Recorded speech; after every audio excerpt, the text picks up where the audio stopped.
Amém. Amém. Glória a Deus. Glória a Deus. Tu crês? Amém. Aleluia. Glória a Deus. Se tu crês, diga: Deus, ajuda-me a crer. Porque sem fé é impossível agradar a Deus. Glória a Deus. Orar a Deus em tempo de dificuldade é dependência. Orar a Deus em tempo de facilidade é fidelidade.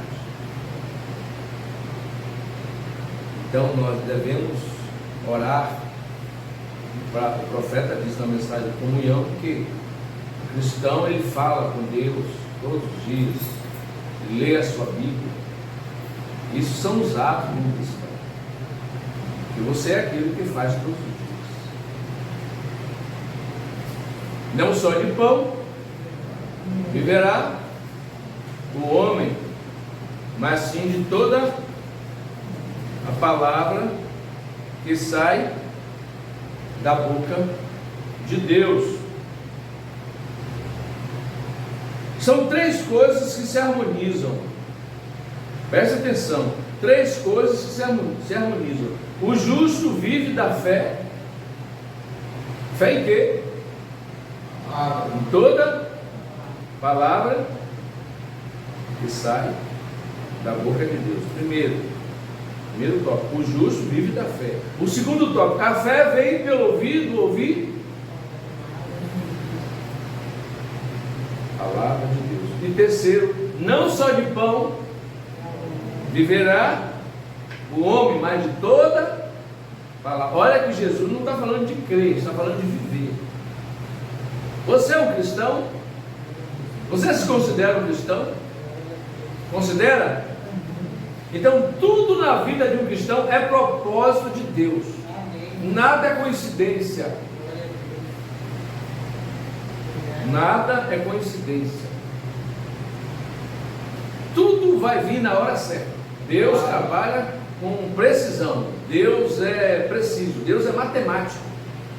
Ele não se atrasa, ele não se adianta. Ele vem na hora certa. Você não pode dizer, ele está adiantado, ele está atrasado. Ele vem na hora certa. O relógio da providência divina não se atrasa, não se adianta. Vem na hora certa. Por isso que ele é o socorro, bem atrasado na hora da angústia, assim. Não é bem atrasado, não. Oh, Deus, o senhor chegou atrasado. Ele vem na hora certa. O relógio da providência divina, não, oh, Deus não diz assim, eu estou atrasado para ajudar o meu céu, né?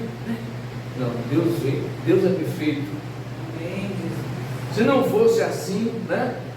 Na hora que o carro tombasse, aí Jesus, não, Jesus já está lá, antes do carro tombar, ele já está lá. Jesus chega na frente. Quando o diabo vem com as castanhas, Jesus já vem com as castanhas assadas. Porque ele é o Deus da providência. A bênção lá do alto não acrescenta dores. Mas Deus disse para Adão que ele ia cultivar a terra, ele ia viver da terra, ele ia semear a terra, mas que a terra ia produzir espinhos, cardos. Deus te dá uma lavoura para você trabalhar, para você viver, mas ali aparece espinho, né, irmão? Aparece praga, aparece seca, aparece geada, é chuva demais, é uma bênção. Você colhe os frutos, mas tem espinho no meio. Você é cristão? Você é cristão? O joio está no meio do trigo. Aquele que nos aflige está no meio de nós. E quando os anjos disseram para Jesus: ó Senhor, vamos arrancar o joio? Não, deixa crescer junto. É aflição. É bom viver no meio do povo de Deus, né? Onde estou, né? Com o povo de Deus, eu sinto a maior alegria. Onde estou com o povo de Deus, eu sinto a maior harmonia. Que prazer ver o povo de Deus cantando, tendo aqui um lugar todo santo. Quando estou com o povo de Deus, eu sinto a maior das alegrias. Mas o que dizer daqueles que perseguem os eleitos? Porque o profeta diz: eleito não persegue eleitos. Gente, nós temos que ser cristãos, não de lábios, mas de atitude. Nós temos que ser mais pacientes, temos que ser mais amorosos, né? Nós temos que ser mais espirituais, porque Jesus mandou a gente orar pelos que nos maltratam, não foi? Pelos que nos caluniam, nos perseguem. Nós temos que ser melhor do que eles. Sabe por quê? Sabe por que você deve orar pelo seu inimigo? Não porque ele seja melhor, é porque você merece paz. Não deixa ele tirar a sua paz. Porque se ele roubar a sua paz, você vai perder a comunhão com Deus. Você precisa de Jesus. Amém. Aí eu estou com mágoa de quem me ofendeu, eu estou com raiva de quem me ofendeu. Aí quando eu vou orar, Jesus não ouve a minha oração, porque meu coração está magoado. Meu coração está cheio de amargura, meu coração está cheio de veneno. Aí Jesus não me abençoa. Eu estou cheio de trevas. Porque a Bíblia diz que quem odeia está em trevas e não sabe para onde vai, porque as trevas isso é luz. Mas quem ama está na luz, porque Deus é amor, Deus é luz. Amém. Satanás é ódio, Satanás é treva, mas Deus é amor, Deus é luz. E eu quero andar na luz. Então meu propósito é ir para o céu. Você quer ir para o céu? O céu não é dos odiosos, dos rancorosos, o céu é dos amorosos. A gente canta: no céu todos são cheios de quê? Repita para mim: todos são cheios de amor. Aleluia. Não quer dizer que você tem que andar abraçado, de braço dado com quem você não gosta, quem não gosta de você, mas é que você vai tratar ele da maneira cristã. Nós vamos nos acostumar a ter atitude de cristão, não como é? Nós vamos ter pensamento de cristão, sentimento de cristão, não. Nós vamos ter atitude de cristão. Porque o meu pastor dizia: falar é fôlego. Dizer todo mundo diz. Mas Jesus espera o melhor de nós. Amém. Além do mais, ele merece. Porque ele foi o nosso exemplo. E ele não quer saber de medianos, não. Ele quer saber de perfeitos. Eu falei aqui a semana passada, não foi? Aqueles alunos que ficavam no fundo da sala, pescando, né? Né? Aí tem lá os perdedores, ficavam lá no fundo. Não queria nada, no dia da prova pescava. Colava de um, colava de outro, sentava de um, sabe dar pé. Tinha uns medianos que estudavam para passar. 6,5, 7, 6,5, 7, mas tinha uns excelentes. Só tirava 9, 9,5 e 10. Eu conheço uma aqui, número 1 da sala. Aleluia. Mas Jesus é a mesma coisa. Olha, gente, Deus não conta a multidão, não. Deus depura a multidão. Jesus não quer quantidade, não. Jesus quer qualidade. No céu não vai entrar quantidade de gente, mas vai entrar qualidade de gente. Você vai morar na melhor vizinhança do mundo. Só vai ter gente boa lá. Aleluia. Você pode dizer amém? Só vai ter os melhores. Lá não vai ter perita, lá não vai ter ouro de touros, lá só vai ter ouro refinado, ouro verdadeiro. Porque o ouro, para ter valor, tem que fazer o quê? Tem que passar pelo teste? O fogo. Como é que a gente cantava assim? Assim como o fogo depura o ouro, né? Então, vamos um dia cantar isso, né? A tua palavra escondi, guardada em meu coração, para eu não pecar contra ti, Senhor. A tua palavra escondi, né? Meu coração. Aleluia. Aleluia. Vamos ensaiar para a gente cantar aqui no final. Se não for nesse vídeo, no próximo. Mas vamos ler aqui 1 Pedro capítulo 1, para nós entrarmos nesse assunto.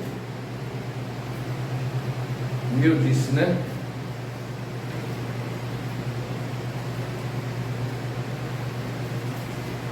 Isso é importante.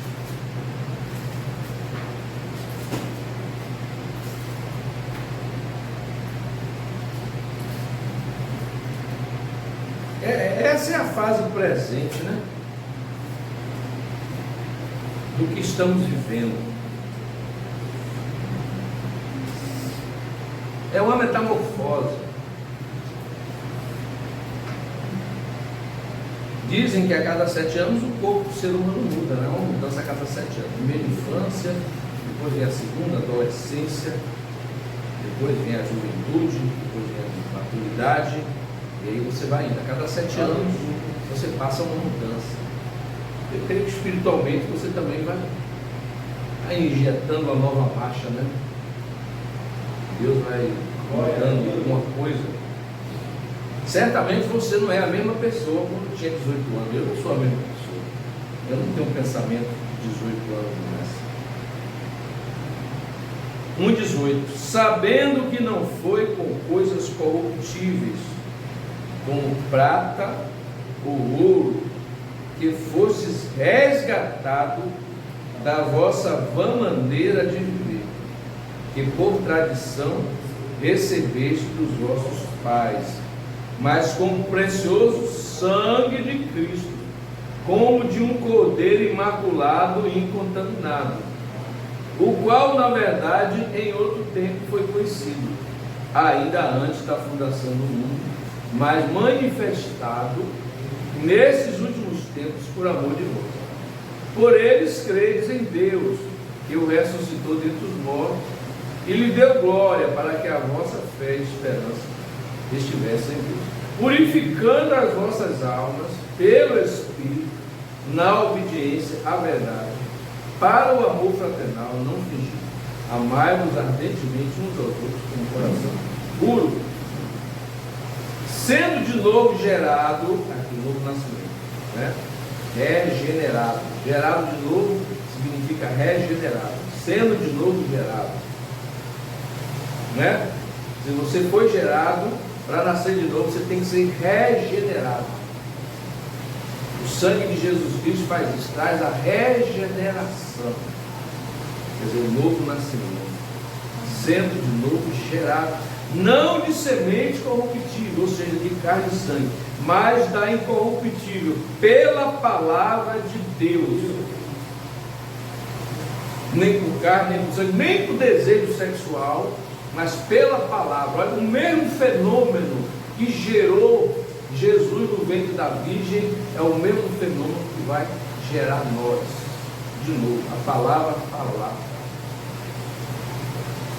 Porque num abrir e fechar de olho, ante a última trombeta, os mortos ressuscitarão incorruptível e nós seremos transformados. Você lembra que quando Jesus disse: Lázaro, sai, aquele corpo podre e fedido se recompôs novamente. Jesus fez um novo corpo para Lázaro, reconstruiu tudo. E Ele está fazendo isso aqui com sua alma, gerando sua alma. Aleluia. Glória a Deus. E uma vez que a alma for redimida, o corpo também será. Porque o poder da ressurreição está dentro de cada cristão. Amém. Paulo diz, Romano, aquele que dos mortos levantou a Cristo, vivificará os seus corpos mortais, pelo seu Espírito, que em vós habita. O poder dinâmico tem que estar em você. Já começa agora.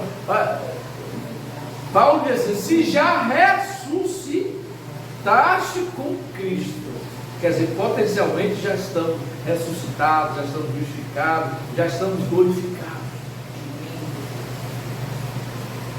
Purificando as nossas almas pelo Espírito, na obediência à verdade, para o amor fraternal não fingido, amai-vos ardentemente uns aos outros com o coração puro, sendo de novo gerados, não de semente corruptível, mas da incorruptível, pela palavra de Deus viva e que permanece para sempre.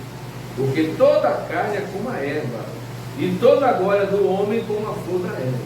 Secou-se a erva e caiu a sua flor, mas a palavra do Senhor permanece para sempre. Aleluia. E é esta palavra que entre vós foi evangelizada. Deus, toma a tua palavra, Senhor, e coloca nos nossos corações. Faz dele, Senhor, um campo fértil, para que a semente produza, como Jesus falou, 130 e a 60 por 1, Senhor. Que essa boa terra possa ser germinada, e essa boa semente possa germinar e produzir o que está proposto, porque a tua palavra diz que, segundo a sua espécie, cada semente deveria produzir. Então, se é semente de Deus, que produza fé em Deus. A tua palavra, Senhor, é semente, a tua palavra é viva e eficaz, a tua palavra é espírito e vida, que ela vivifique os nossos corações, que ela nos levante da condição que estamos e faça de nós o tipo de cristão que devemos ser, ó Pai. Que haja um sacudimento, que haja, Senhor, uma chuva de ensinamento para nos preparar para a fé de rápido, em nome de Jesus. Amém. Amém. Glória a Deus. Podeis aceitar. Aleluia. Aleluia. Então, esse novo nascimento é a porta.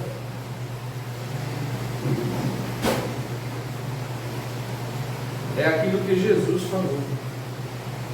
Entrar pela porta. E a porta é o novo nascimento. É ser gerado de novo.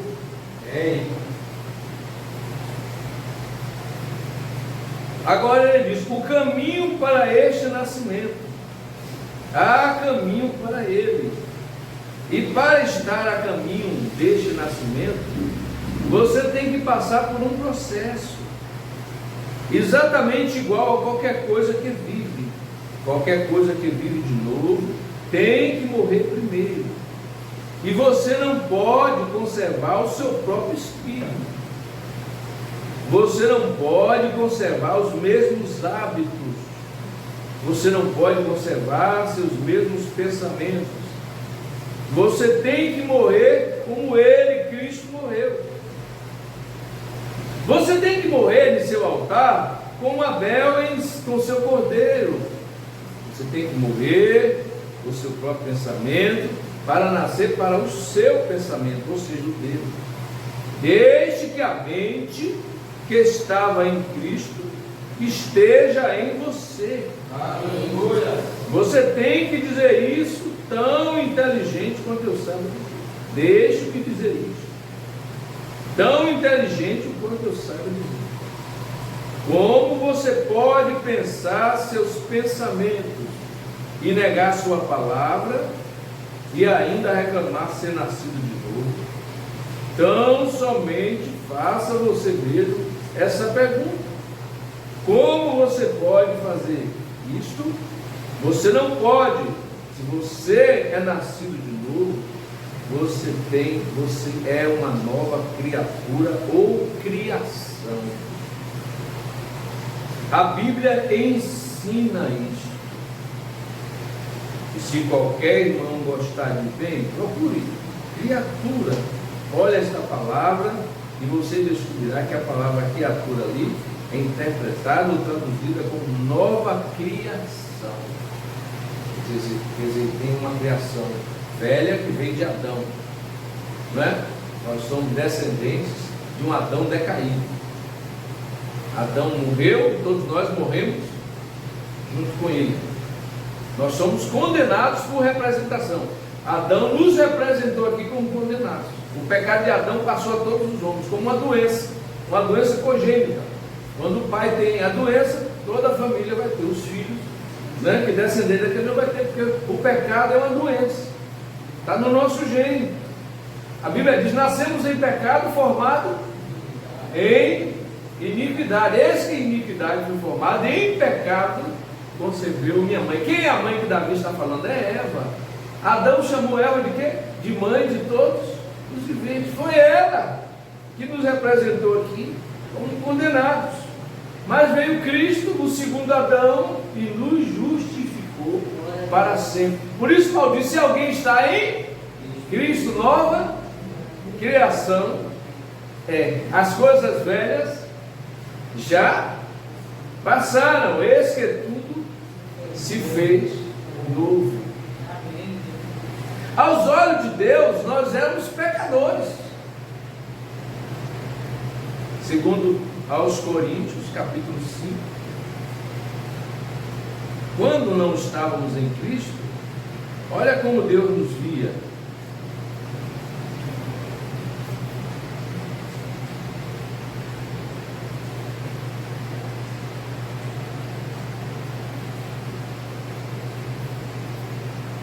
Aquele, 21, aquele que não conheceu o pecado, quem foi? Jesus. Deus, né, o fez pecado por nós, para que nele fôssemos feitos a justiça de Deus, né? Aí Jesus converteu, né? Jesus era a justiça, se tornou pecado. Nós que éramos pecado, nos tornamos a justiça. Quer dizer, a morte de Jesus foi substitutiva. Ele de Deus se tornou o que nós somos. Ele tomou os nossos pecados. Aí ele disse: ele levou sobre si as nossas dores. O castigo que nos traz a paz estava sobre ele. Pelas suas pisaduras, né? Cada um se desviava pelo seu caminho, mas o Senhor fez cair sobre ele o que? A iniquidade de nós todos. Jesus levou todos os seus pecados. Jesus se fez pecado. Para quê? Para que você se tornasse a justiça de Deus. Agora você não é mais a condenação de Deus, você agora é a justiça de Deus, se você está em Cristo. E se você está em Cristo, não tem nada como dar errado. Sabe por quê? Porque você está no pacto. Deus fez um pacto incondicional com quem? Com Abraão. Mas você sabe que esse pacto é segundo a eleição da graça? Significa que isso não depende de quem quer, nem de quem corre, mas de Deus que se compadece. Deus disse que ia abençoar a semente de Abraão, né? Deus ia fazer um pacto com Abraão. Abraão e sua descendência, não suas descendências. E o descendente é Cristo. De Cristo veio, de Isaac veio Cristo. Então, se estamos em Cristo, somos sementes de Abraão e somos herdeiros da promessa, contanto que eu me mantenha em Cristo. Fora de Cristo eu não tenho nada. Fora de Cristo eu não sou semente de Abraão, porque a promessa diz respeito a Abraão e Sara.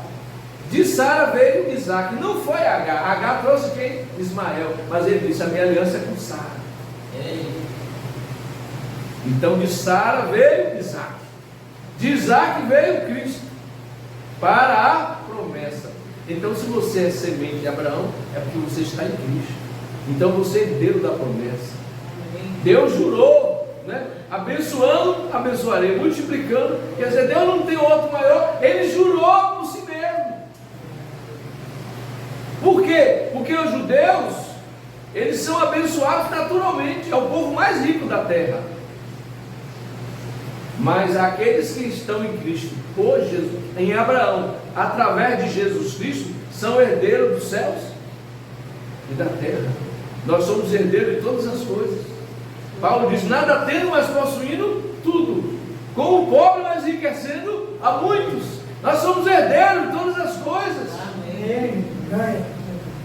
Agora, tudo por quê? Porque estamos em Cristo, o Filho da promessa. Mubana pregou: a semente não herdará com a palha. Ele disse: Abraão teve 3 filhos: Ismael, Isaque e Cristo. Os árabes são filhos de Abraão através de Ismael. Os judeus são filhos de Abraão através de Isaque. E nós somos filhos de Abraão através de Jesus Cristo, a verdadeira semente. É onde está todas as bênçãos espirituais, materiais. Nós somos abençoados, porque estamos em Cristo. Agora, para estar em Cristo, você tem que nascer de novo, porque é incondicional. E esse nascimento é para os filhos. É para os filhos e para as filhas de Deus. O profeta disse que nós éramos sementes, por isso renascemos. Você vê aqui que Pedro está falando que a vã maneira de viver nós herdamos dos nossos pais, né? O pecado, ele vai passando, né? Ele vai passando pela corrente sanguínea. Nós nascemos em pecado, né? Salomão chega a dizer que até a criança, né? A loucura, a estultícia está ligada ao coração do menino. Ele já nasce mentindo, aliena-se os ímpios desde o ventre, né? Anda errado desde que nasceu falando mentira. Então nós somos pecadores, não é porque pecamos, nós somos pecadores por natureza. Então a igreja não melhora a gente, a religião não melhora a gente, né? O profeta diz: você ainda é o que é. Olha assim, ó. Não importa quanto tentamos pensar que estamos corretos em dizer um credo ou nos ligando a uma igreja, você ainda é o que você era, até que você realmente nasça de novo do Espírito de Deus. Nós vimos aqui antes que para que haja o nascimento tem que haver uma morte, porque o processo de Deus são 3: vida, morte e ressurreição.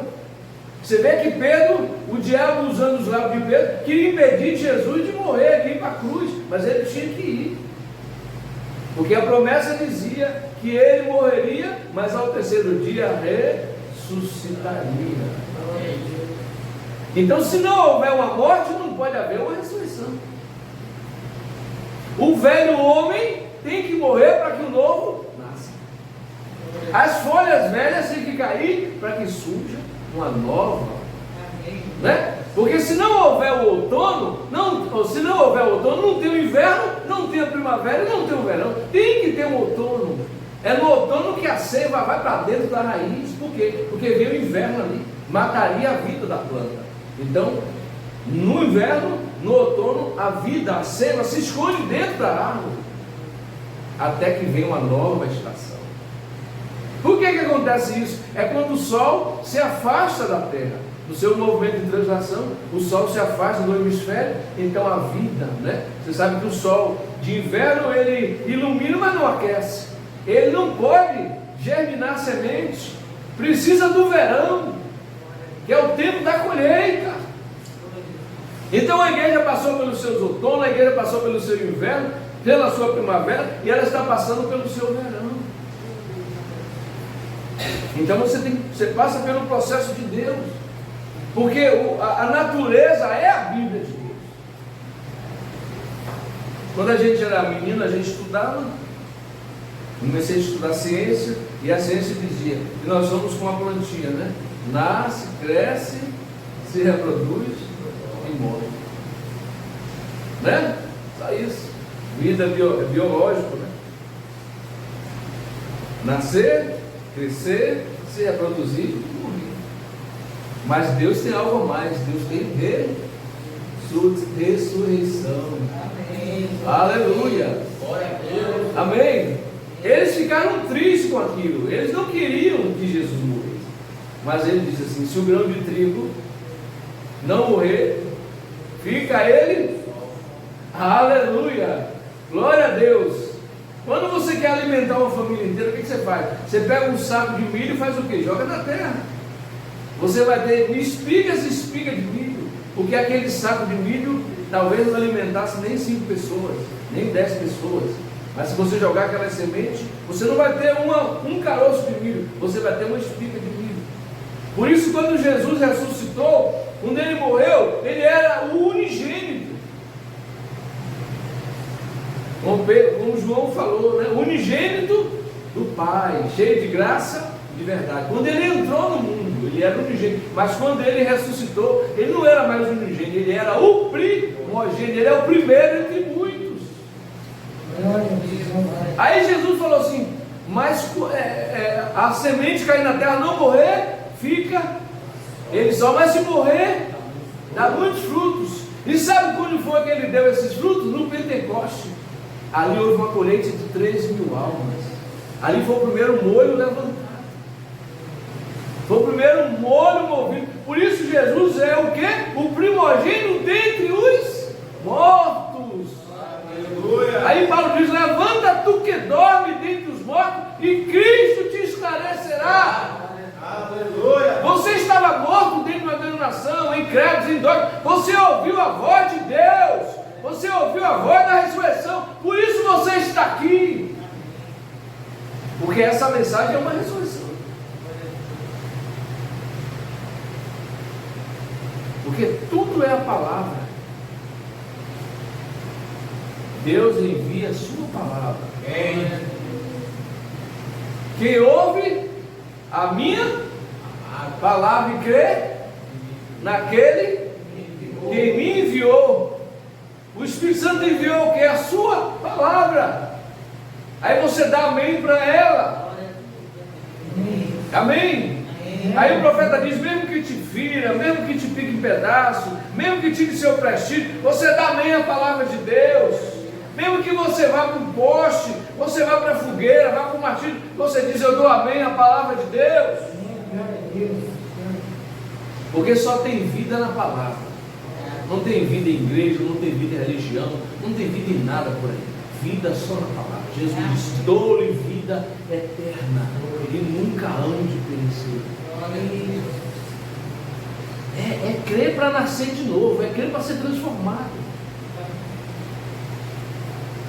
Não é crer simplesmente para vir aqui e receber uma bênção, receber uma cura, receber um milagre, receber um benefício. É crer para a vida eterna. É muito fácil, porque é fé. Não, Jesus vai me ajudar, e esse ano eu vou trocar de carro. Nada contra isso, gente, eu sou um exemplo, né? Aí chega no fim do ano, vou contar a bênção. Troquei de carro, né? Comprei meu apartamento, tá bom. Comprei meu sítio. Eu casei, acho uma moça linda. Mas não é só isso, gente. É muito mais.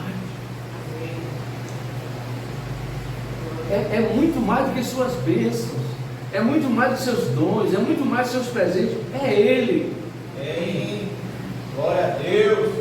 Uma vez uma jovem disse: o Espírito Santo nos dá o melhor que Ele tem. Eu disse, corrigindo o jovem: o Espírito Santo não dá o melhor, Ele é o melhor. Aleluia. Ter Deus na sua alma é a melhor coisa. Glória a Deus. Você já pensou que felicidade? Pastor Mauro Luiz Cardoso disse: o diabo está em cima, o diabo está embaixo, o diabo está do lado está atrás, o diabo está vendo. Ele só não está dentro de você. Ele pode bater no seu ser físico, ele pode bater no seu psicológico, mas ele não entra na sua alma, porque ali é o tesouro de Deus. Aleluia. Tem um lugarzinho aí dentro desta alma aí, o profeta de Deus reservou para si mesmo. Aí é que está o trono de Deus. Jesus disse assim: se alguém quiser vir após mim, negue-se a si mesmo, tome a sua cruz e siga-me. Aí Paulo diz: já não vivo eu, mas Cristo vive em mim. Aleluia. Já estou crucificado e vive não mais o eu, mas Cristo reina. Quem está na cruz e quem está no trono? Paulo está dizendo: Cristo está no trono, o meu eu está na cruz. Estou crucificado. Aí Jesus diz: tome a sua cruz. Olha a harmonia do que Paulo disse, do que Jesus ensinou. Negue-se a si mesmo, tome sua cruz. Agora eu digo: ele foi o seu exemplo? Tudo que Jesus ensinou, ele fez. Quando ele mandou você tomar a cruz, ele tomou a dele? Tomou? Tomou. Ele tomou a cruz? E quando ele mandou você negar a si mesmo, ele negou? Jesus negou a si mesmo? Negou. Lá no jeito de dizer: meu Pai, passa de mim, mas não se faça a minha. Paulo chegou a dizer em Filipenses: ele foi obediente até a morte, e morte de cruz, né? Aí você, se você não for obediente até a morte, você não nasce de novo. Se o eu não morrer, você não nasce de novo. Exatamente como Israel, quando chegou lá no Cade Barneia, que era o lugar do trono de julgamento, Israel queria voltar para trás, queria correr da dificuldade. Sabe por quê, meus irmãos? Parece coincidência, mas aqueles inimigos, aqueles gigantes lá em Canaã, todos eles tinham o nome de eu: Perizeu, Filisteu, Gigazeu, né? Tudo tem eu. Israel perdeu a batalha para o eu. Nosso pior inimigo é o nosso eu, é o nosso ego. Quando a gente não põe ele de lado. E aí ele toma o controle da situação. Mas a Bíblia diz que Josué e Caleb tinham outro espírito. O espírito faz a diferença. Eles viram a mesma coisa, né? Viram as mesmas possibilidades, viram as mesmas dificuldades, mas o espírito fez a diferença. Glória a Deus. Aleluia. E você vai ver que a atitude de Josué é diferente da do povo. Josué tinha atitude de vencedor. O povo estava caindo o tempo todo. Se você não tem disciplina, se você não tem posicionamento, se não tem postura, não tem como você vencer. Você tem que ter atitude de vencedor. Não importava o que acontecesse, Josué estava sempre ao lado de Moisés. Josué sempre se posicionava ao lado de Moisés. Não importava os problemas que vinham, ele focava no homem de Deus. Ele sabia que só podia ser Deus para fazer aquilo. Não importava as fraquezas de Moisés. Por isso Deus teve respeito com Josué para dizer: como fui com Moisés, serei contigo, não te deixarei, nem desamparei. Por quê? Porque Josué estava olhando a promessa. Ele não estava preocupado com a fraqueza de Moisés, ele estava olhando a promessa. Não foi Moisés que fez a promessa, foi Deus. Amém? Foi Deus. Agora, outra coisa que eu quero dizer aqui.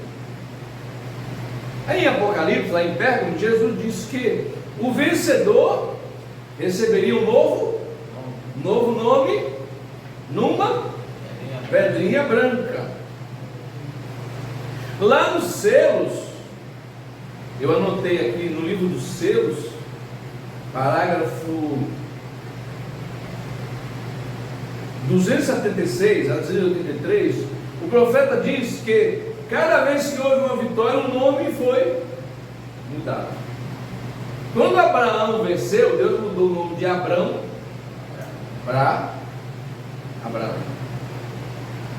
Então, Abrão, lá no Ur dos Caldeus, lá na Babilônia, não era nada. Ninguém tem nada. Nós não temos registro de nada da vida de Abraão. Deus começou a tratar com ele a partir dos 75.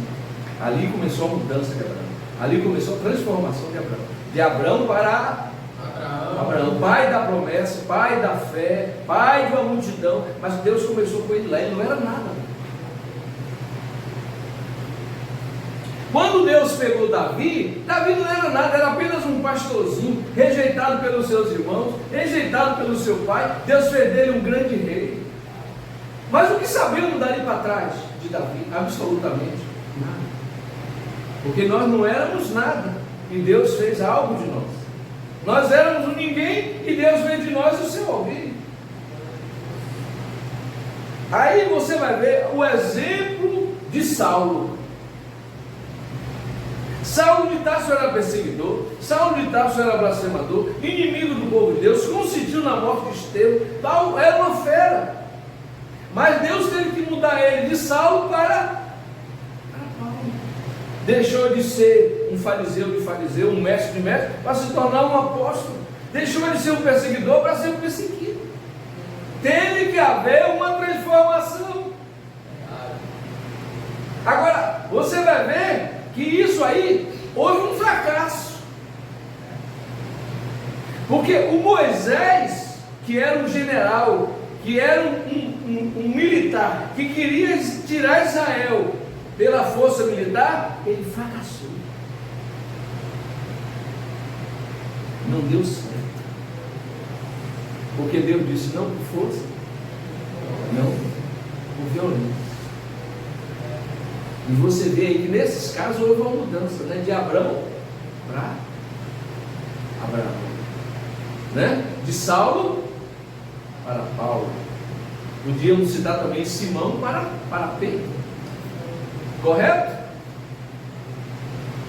Então Paulo fracassou. Saulo, quer dizer, fracassou. Por que ele fracassou? Porque Deus não podia usar aquele conhecimento dele. Deus não podia usar aquela bagagem mundana que ele tinha, aquela bagagem fariseu. Teve que fazer uma mudança de dentro para fora, né? Outro exemplo aqui do nosso profeta, ele contando a sua experiência aqui. Ele diz assim: eu estive lá, eu me lembro quando recebi o meu teste.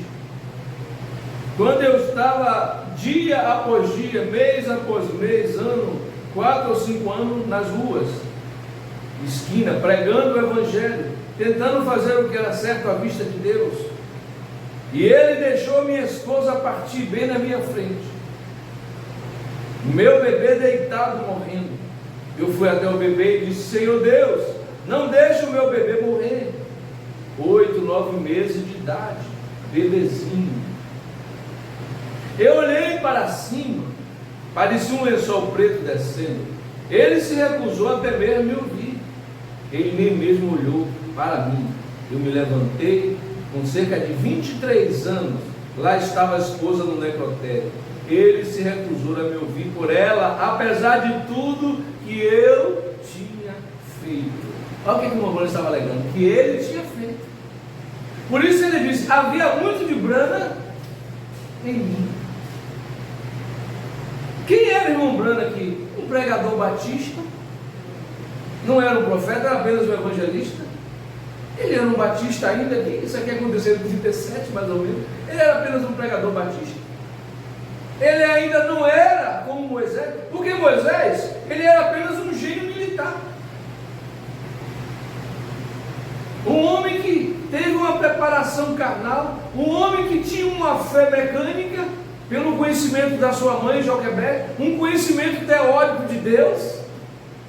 Ele não teve ainda um encontro com a coluna de fogo, que o profeta disse que aquilo ali vivificou a sua fé, né? Saulo, ele tinha apenas uma concepção do Deus de Israel. Ele precisou encontrar Deus numa coluna de fogo lá no caminho de Damasco, passar por uma transformação, para transformar ele em Paulo.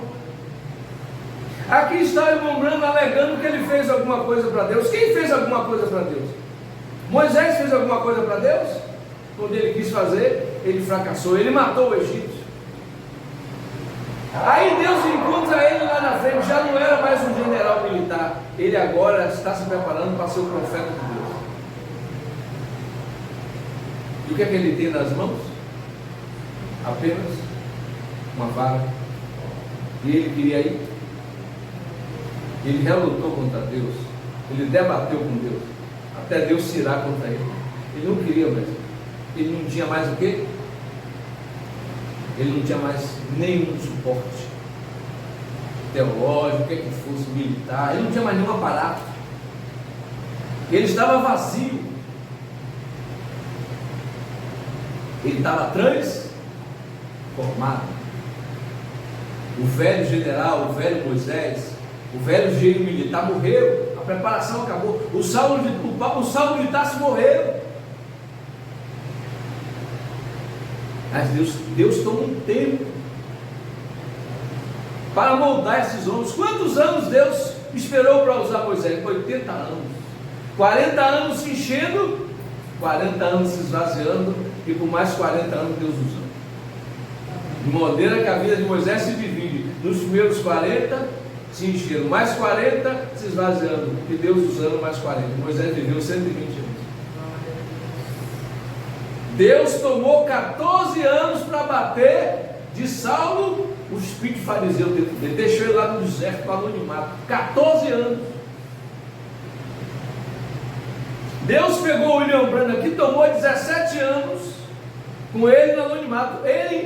Você sabe, o anjo visitou ele com 7 anos, disse para ele não fumar, para não beber. Mas até ali, irmãos, você vê que ele estava confuso. Os pastores fundamentalistas mandavam ele abandonar essa cura de vinho, confundia a cabeça dele. Ele achava que aquilo ali não era de Deus, porque ele estava confuso.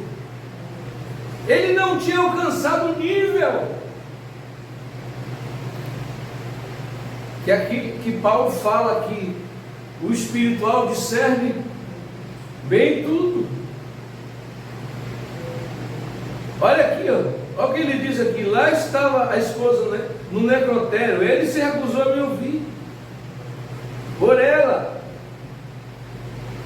Por isso ele disse: você tem que ter algo para vencer.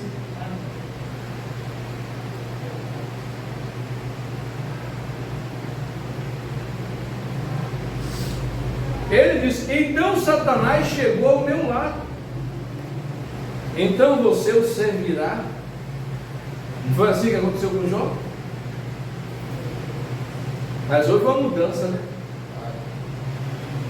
Houve uma morte, mas houve uma ressurreição. Não é? Jó podia dizer: eu te conhecia e vi. Houve uma experiência, não foi? Ele conhecia Deus. Quando Jacó estava fugindo de Esaú, foi o que aconteceu com Jacó. Ele viu Deus subindo e descendo uma escada, e depois ele lutou com o anjo como quem lutou por Deus. E aquele anjo fez o que com Jacó? Mudou ele de Jacó para Israel. Ele lutou. Ou seja, ele lutou, ele venceu, ele recebeu um novo nome. Abraão recebeu um novo nome, e todo vencedor recebe um novo nome. O profeta diz: talvez seja o seu nome que você recebeu lá no céu, o nome que está no livro da vida do Cordeiro antes da fundação do mundo. Não é esse nome aqui, porque para você viver lá do outro lado, você tem que ter um nome lá, porque está em Apocalipse 20: aquele que não foi achado escrito no livro da vida foi lançado no lago de fogo. Sabe por quê? Porque o que não tem nome não existe. A sua existência não é só aqui, é lá. Bem-aventurado e santo aquele que tem parte na primeira, não é? O que mais? Não tem poder sobre eles a segunda, mas serão sacerdotes de Deus e de Cristo, reinarão com ele 1000 anos. Gente, nós temos que nascer 2 vezes para morrer só uma. Se você nascer uma vez só, você não tem vida eterna. Você não tem vida eterna. Satanás chegou ao meu lado, então você o servirá quando uma palavra mudaria toda a situação. Você sabe, nessa hora aqui, foi o novo nascimento que falou. Por isso o profeta diz que só os filhos podem nascer de novo. Porque um eleito, ele não fica na fronteira, ele passa para o outro lado. Por isso que Josué e Caleb passaram, porque eles eram predestinados. E eles saíram da dispensação do fracasso, porque o deserto foi fracasso, eles caíam aqui, caíam ali. Mas a dispensação de Josué é a dispensação da vitória. Josué não teve os problemas que Moisés teve. Josué não teve os conflitos que Moisés teve, porque o povo que estava ali era um povo nascido de novo, era um vencedor, era uma nova geração que estava ali. Não era a geração do deserto, não era a geração do Egito, é uma nova geração que nasceu, né, na era, no lugar do vencedor, que o profeta diz que Canaã representa a era do vencedor. Então eles passaram do outro lado, por quê? Porque Jordão quer dizer fazer morrer a si mesmo. Você não pode comparar o Jesus, né, que estava aqui andando, que se cansava, que dormia de cansaço, com o Jesus que está lá. É outra coisa. Glória a Deus. Quando nós estamos aqui, nós temos uma bênção, mas nós vamos receber uma outra. Amém. Você tem que dar passagem ao seu segundo nascimento. Porque Deus não quer abençoar o primeiro nascimento, Deus quer abençoar o seu segundo. Amém. Porque o seu primeiro nascimento, Deus já julgou. Parágrafo 83 da mensagem do sinal, o profeta diz: esse nascimento seu e meu aqui, de carne e sangue, de desejo sexual, já é uma coisa julgada e condenada por Deus. Quer ver?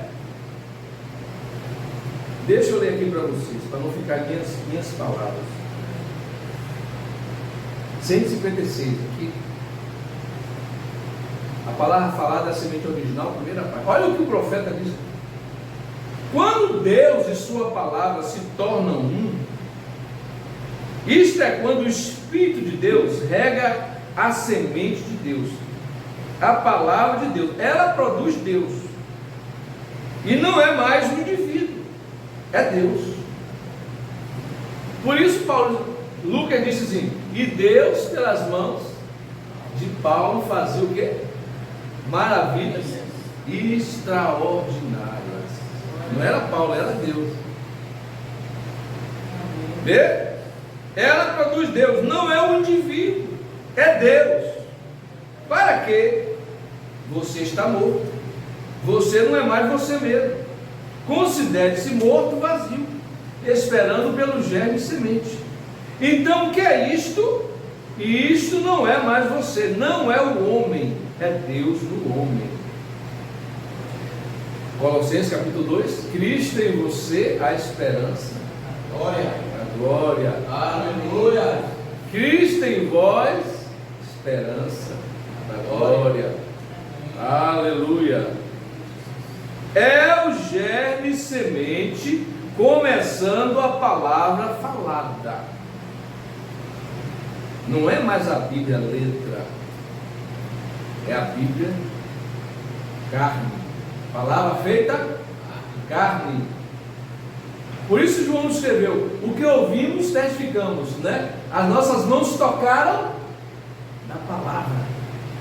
A palavra tinha carne, tinha sangue, tinha suor. A palavra se tornou tangível. A palavra que estava com o Pai, o Logos, se manifestou em carne.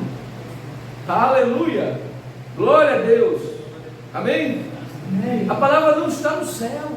A palavra não está no abismo, a palavra está na noiva. Amém.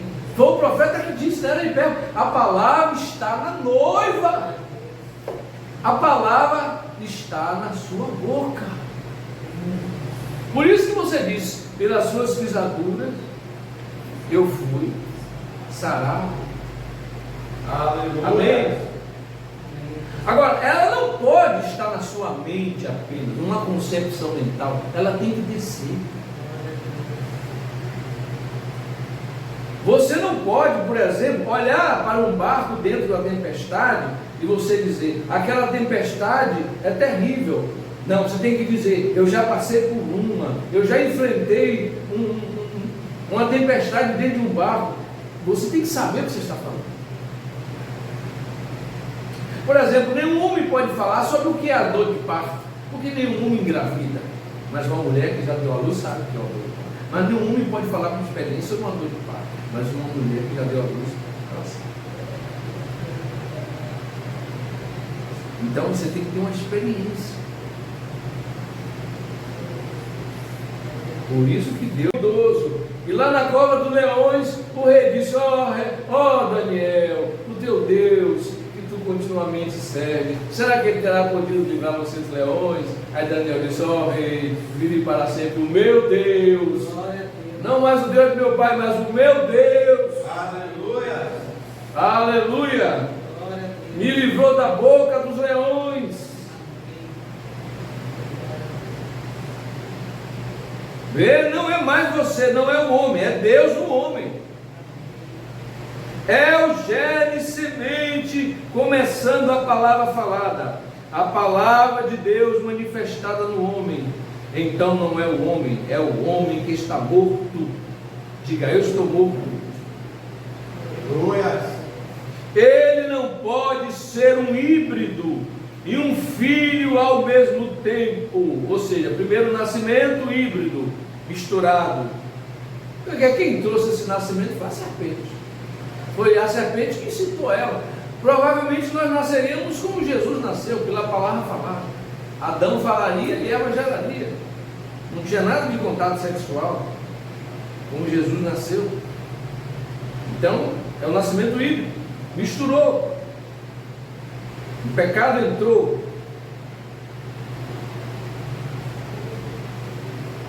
Ele é um filho da morte ou um filho da vida? Então, se ele é um filho da morte, entregue isso para o diabo e deixe-o matar isto. Você sabe que Satanás trabalha na oficina de Deus, né? Lutero diz, o diabo é o diabo de Deus, né? Se um crente se desvia e vai para o mundo, quem é o chicote de Deus para trazer ele de volta? É o diabo. Deus vai botar uma doença, Deus vai botar um acidente, Deus vai colocar lá uma pessoa que não gosta de Deus, eu vou te matar, se você não voltar para a casa de Deus, eu vou te matar. Tem uma pessoa que diz assim, se você não voltar para a igreja, eu vou te matar. Correu, ele se escondeu daí, não saiu mais daí.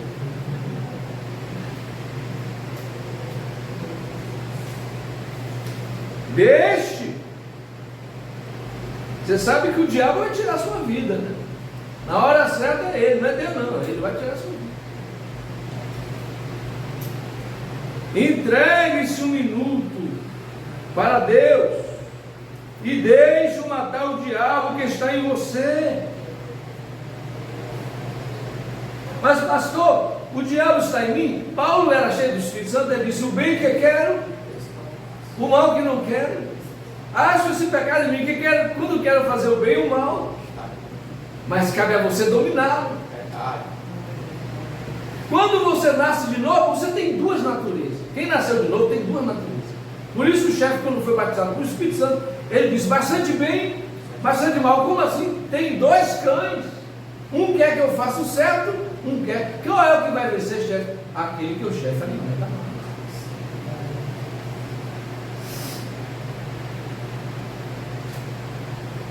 Duas naturezas.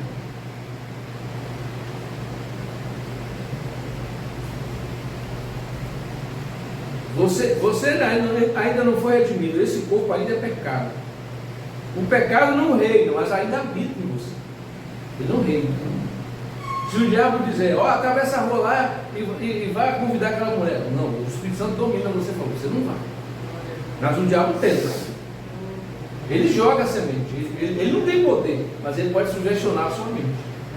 Faça isso e isso. Você sabe que é errado. Porque você tem o Espírito Santo. Você tem consciência do certo Deu errado. O Espírito Santo é a lâmpada, o profeta disse, é como a lâmpada. É a consciência. Ela te condena, Paulo diz em Romanos 2, né? E ela te absorve. Se você não tiver isso, você está perdido. Se você ferir tanto a sua consciência, você não tem mais noção do certo e errado, você está perdido.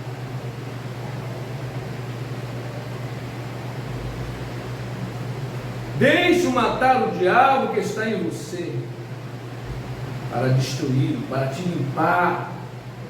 Amém? Amém. Deixe Deus plantar a sua própria vida em você. Amém, gente? Amém. Deixe Deus plantar a sua vida em você. Paulo disse: o novo homem é Cristo. Não o velho homem que se corrompe pela concupiscência do engano, mas o novo homem é Cristo.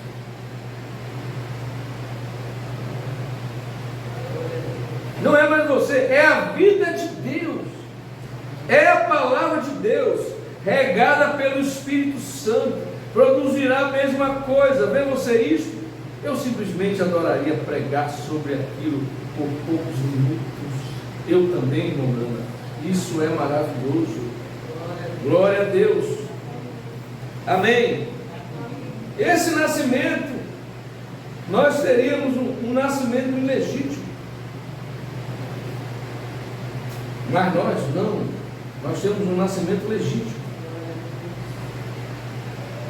162, a hora já foi, meu Deus. União Invisível da Noiva, 162. Deixa eu ver o que o profeta diz aqui.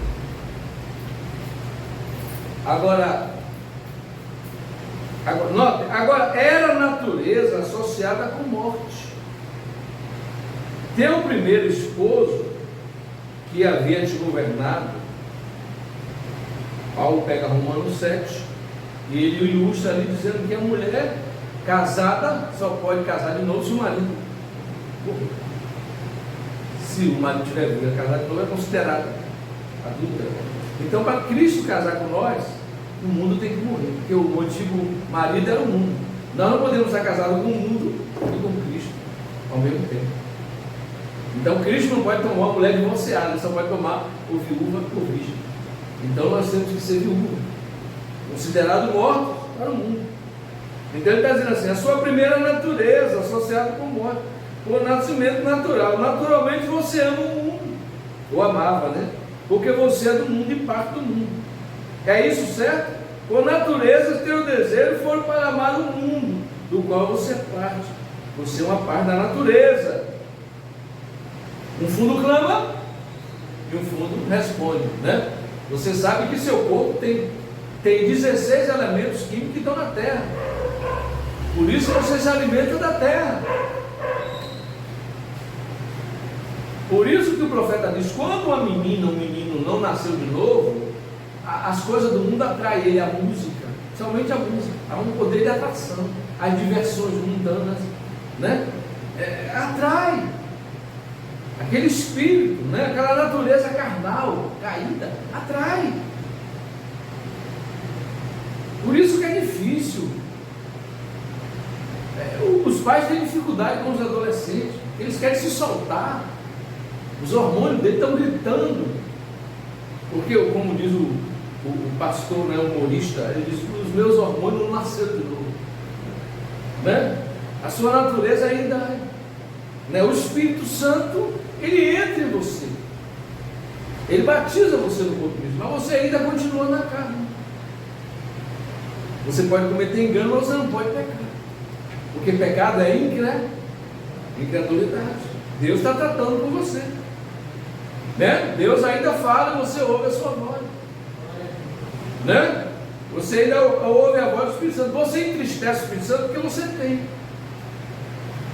Só entristece o Espírito Santo quem tem o Espírito Santo. Não entristeçais o Espírito Santo, no qual está selado até o dia da redenção.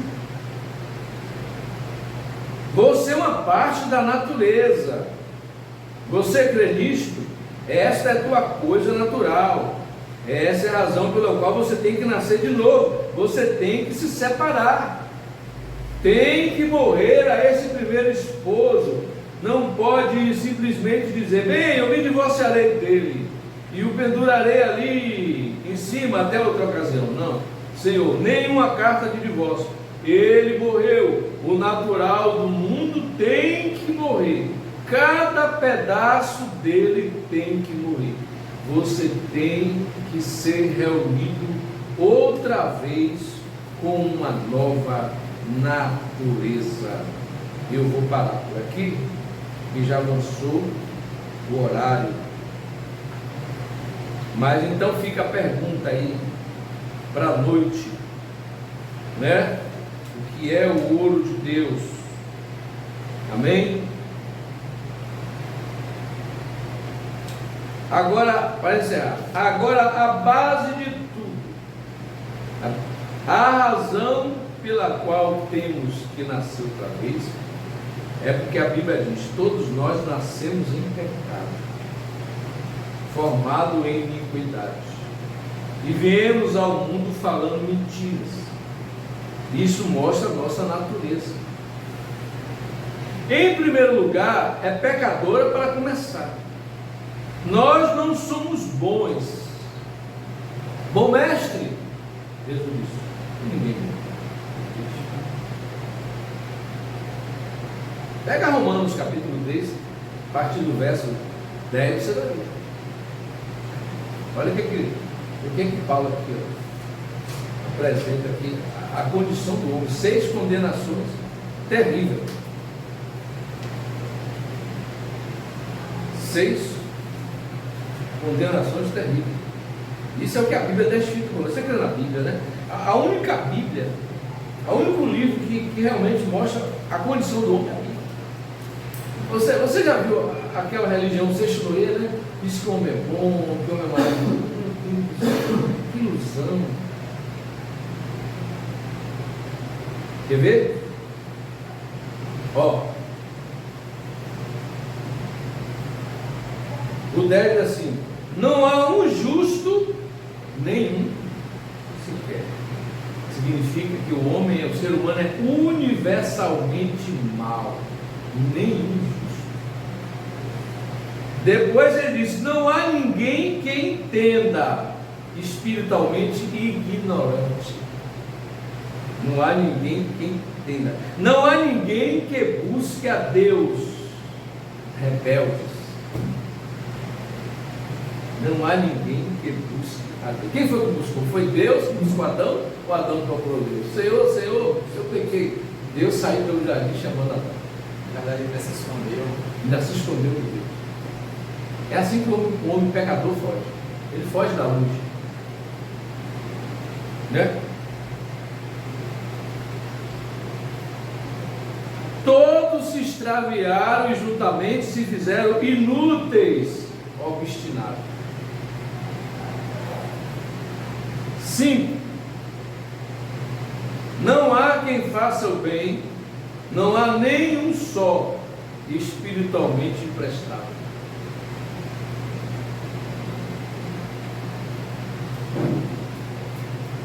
A sua garganta é um sepulcro aberto, a sua língua trata enganosamente, espiritualmente imprestável, moralmente corrupto.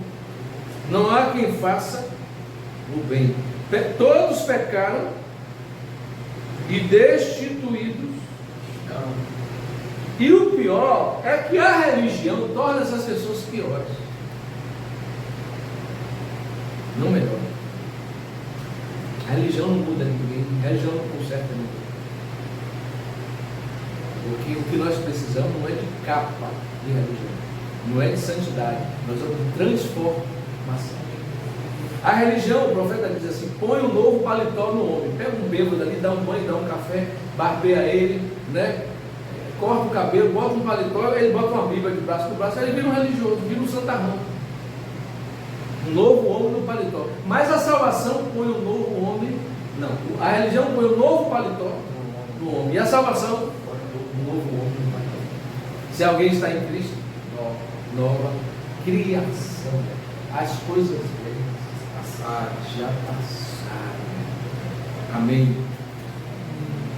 nós precisamos voltar à palavra original. Olha, você sabe de uma coisa? Por que a popularidade do irmão Branham caiu em 10 anos? De 47 a 57?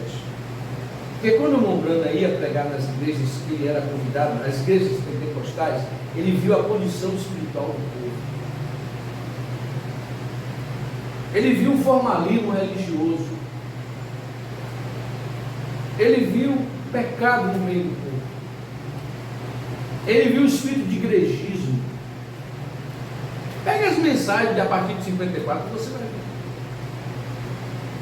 Essa mensagem, a flecha do livramento de Deus, quando ele prega aquela mensagem ali, na igreja do Tabernáculo Vida, ele prega em 47, depois ele volta em 57, você vai ler ali no parágrafo, ele dizendo assim: o Tabernáculo Vida não é mais o mesmo de 10 anos atrás, o mundo entrou no meio de vocês não são mais a mesma igreja. E sabe o que os pregadores diziam? Deixa as mulheres em paz, isso vai arruinar o seu ministério, isso é função dos pastores, para com isso, prega só cura divina, ensina as mulheres a receber os dons. O romano começou a molestar, porque ele começou a ver a vida se degenerando no meio da igreja, o formalismo religioso tomando conta. Quer dizer, dentro da igreja eles eram uma coisa, lá de fora não foi. Por isso ele foi ficando impopular. Mas é isso que a Bíblia ensina. Não é verdade? Quando eles escreviam o apóstolo Paulo, quando Timóteo ou Tito escrevia para Paulo, o que tinha acontecido? Problema na igreja. Comportamento, atitude, postura. Aí Paulo corrigia aquilo, faça assim, corrigia aquilo. Porque isso é doutrina. A igreja que não tem doutrina não é igreja. O que separa as ovelhas dos cabritos é o quê? A doutrina. Baixou a porta da doutrina, o que acontece? As ovelhas saem e os bodes entram. Porque para Deus o que pesa não é a quantidade, é a qualidade. Não temos que ter quantidade de pessoas, temos que ter qualidade de pessoas. Porque o meu objetivo, gente, não é encher isso aqui. O meu objetivo é levar vocês para o céu. É pregar para você encher o céu. É pregar para a sua alma ser cheia de Deus. Eu não vou ficar aqui pregando técnica, não vou ficar ensinando técnicas. Eu fico pensando assim, hoje em dia não prospera quem não quer. Não precisa fazer campanha corrente para os empresários aqui, não precisa disso não. A internet está cheia de professores, de tutoriais, ensinando como você ganhar dinheiro, como você investir. A igreja não precisa fazer esse papel. Não é papel da igreja fazer isso. Cuidar da vida financeira dos seus membros.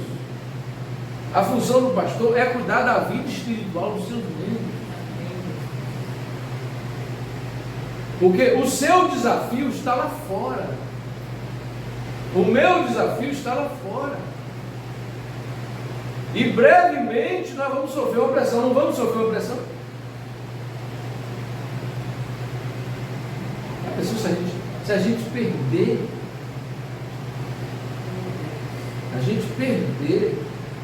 porque o profeta diz na mensagem era de Filadélfia que há a possibilidade de que nós vamos perder os nossos direitos.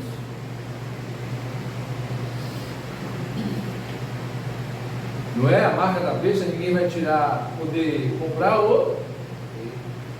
Você faz isso todos os dias, né? Você bota gasolina no carro, né?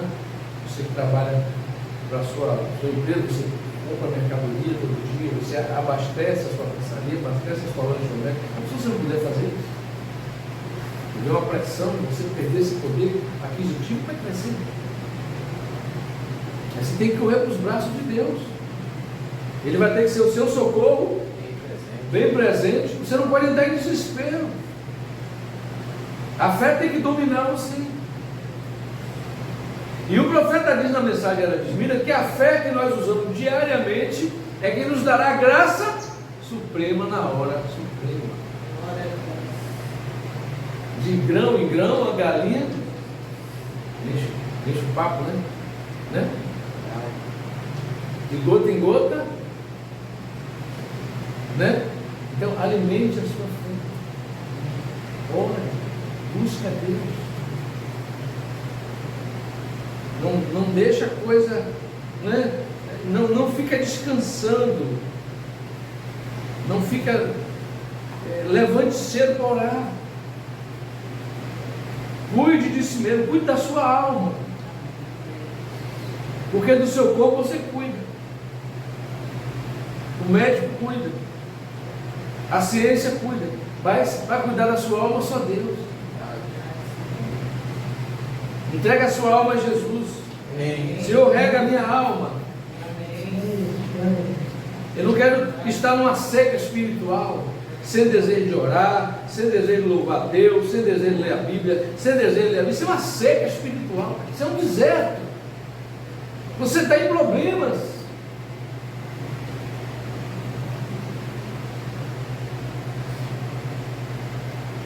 Se você fosse no médico e o médico dissesse: olha, doutor, eu não tenho apetite, eu não tenho fome, eu não tenho sede, eu não durmo, o médico diz: você está condenado a comer. Mudar os hábitos rapidamente. Se não mudar os hábitos rapidamente, Não é? a tendência é Morrer, baixar caixão. Vai ter que descobrir uma forma de recuperar o seu apetite, seu descanso, seu repouso, que é essencial. E se você não tem desejo pelas coisas de Deus, está na hora de começar a buscar. Não ore para receber algo de Deus, mas receber algo, né? Receber mais de Deus. Não é para receber algo dele, uma bênção, um dom, é para receber mais de Deus na sua vida, mais do Espírito Santo. Se você não tem nada para pedir, então louve, agradeça, regozije na sua palavra, se alimente, né? Tenha pensamento de abundância. Se você tem 10, eu quero ter 20. Se eu tenho 20, eu quero ter 40. Pensamento de abundância. Eu quero ser rico. Rico das coisas que o dinheiro não compra. Eu quero ser rico das bênçãos de Deus, do amor de Deus. Porque além de ter bênçãos materiais, Deus tem essas virtudes para nós aqui. Essas coisas vão te levar para o céu. Paciência. Paciência com Deus. Você sabe que pessoas saem do caminho porque perdem a paciência. Temperança. Virtude. Quantos casamentos acabam por falta de virtude? A mulher não suporta porque o marido ficou doente, não pode trabalhar, perdeu o poder aquisitivo, ela não pode mais passear no shopping, ela não pode mais comprar vestido, aí ela larga o marido e vai achar uma aventura por aí, não tem paciência, não sabe suportar os dias maus, acaba o casamento, o amor sai, a fome entrou, a dificuldade entrou, o amor sai pela janela, falta de virtude está no casamento. Paciência.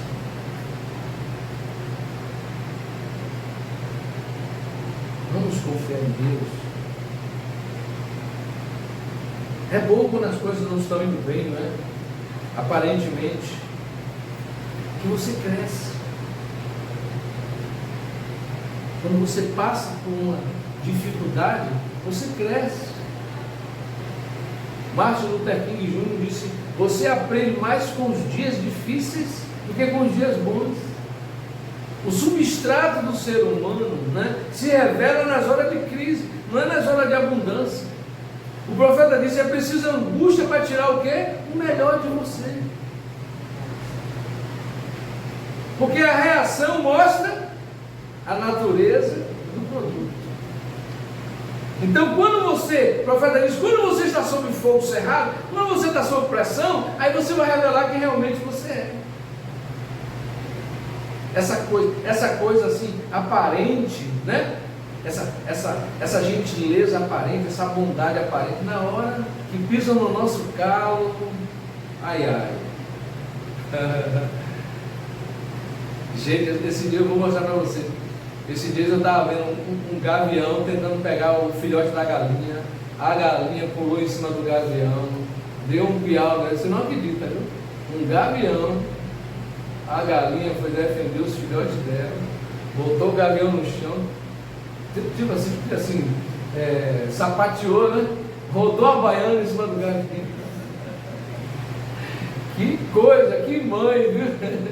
A mexer com os filhotes da galinha. Vamos orar. Senhor Deus, muito obrigado, Senhor, por essa audiência desta manhã. Te agradecemos pela tua palavra que nos estabiliza, que nos sustém, que nos mantém, que nos impede de sermos destruídos. Porque o mundo passa e a sua cobiça, mas a tua palavra permanece para sempre. A casa edificada sobre a rocha resistiu à tempestade. Jesus disse: esses significam aqueles que não são ouvintes, mas cumpridores da tua palavra. Porque nem todos que me dizem Senhor entrarão, mas aquele que faz a vontade do Pai que está nos céus. E sabemos que essa é a vontade perfeita de Deus, e queremos cumpri-la em nossa vida. Sabemos que o Senhor nos deixa andar na permissiva, mas queremos fazer a perfeita. Nós não queremos ser mal sucedidos no final. Nós não queremos ter um mau, Senhor, um mau comportamento. Nós não queremos agir de forma indevida e no final acharmos que estaremos certos e pensarmos que vamos ser bem-sucedidos. Israel, ele não teve um bom começo. Eles murmuravam o tempo todo. Eles foram de fracasso em fracasso, até que finalmente eles tiveram a última derrota. Ó Deus, não queremos ter um mau comportamento, não queremos agir mal. Senhor, olha os nossos corações e vê se é em nós algum caminho mal, e guia-nos pelo caminho eterno. O profeta de Deus diz que temos que estar certo em nosso espírito e também em nossa doutrina. Não adianta estar certo na doutrina e errado em seu espírito. Senhor, corrige-nos pela tua palavra, para que possamos estar certo em nossa doutrina e também em nossos espíritos. Ele disse: eu preferi estar errado na minha doutrina e certo no meu espírito, do que errado no meu espírito e certo na doutrina. Senhor, corrige-nos pela tua palavra. Cria em mim, ó Deus, em nós um espírito reto e um coração puro, Senhor. Senhor Deus, nos guarde do mal deste dia, e nos guarde e nos leve e nos prepare para a hora da tua aparição, pois o Senhor é a força da nossa vida. Amém. Amém. Deus os abençoe. Até a noite, se Deus quiser. Amém.